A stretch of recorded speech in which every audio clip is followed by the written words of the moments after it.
Hi friends, నేను మీ Usha. Welcome to Usha sketch family. ఎలా ఉన్నారు? ఇప్పుడైతే మా వెడ్డింగ్ యానివర్సరీ సందర్భంగా కొంతమందికైనా కడుపు నిండా అన్నం పెట్టాలి అనే ఉద్దేశంతో సింపుల్గా రైస్, 2 కర్రీస్, రసం, సాంబార్, పెరుగుతో సింపుల్గా అరేంజ్ చేసేసి ఒక కవర్లో ఇలా ఫుడ్ డొనేట్ చేయడానికి అయితే స్టార్ట్ అయ్యాము. సో అలా ఫుడ్ డొనేట్ చేస్తూ ఉండగా ఒక ఆవు మా బ్యాగ్లోంచి ఒక ప్యాకెట్ తీసేసుకొని వెంటనే తినేసింది. సో మనసుకు చాలా బాధ అనిపించి ఇంకో పులిహోర పొట్లం ఓపెన్ చేసి ఇలా పెట్టాను. చాలా తృప్తిగా అనిపించింది నాకైతే. చాలా హ్యాపీగా ఆవు తినేసింది. అలాగే ఇంకొంచెం ముందుకు వెళ్తూ ఇలా ఫుడ్ డొనేట్ చేస్తూ ఉన్నాను. కానీ ఎక్కడో కొంచెం బాధ అనిపిస్తుంది ఫ్రెండ్స్.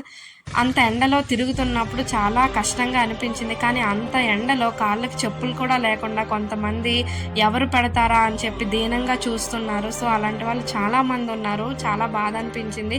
ఈవిడైతే ఇంకా ఘోరం అనమాట. ప్యాకెట్ చూసిన వెంటనే లాక్కొని ఇంకా వెంటనే తీసేసుకొని తినేశారు. సో ఫ్రెండ్స్, ఈ వీడియో మీకు నచ్చినట్టు ప్లీజ్ ఒక లైక్ కొట్టండి, కంటిన్యూ అని కమెంట్ చేయండి. Bye, thank you for watching, take care.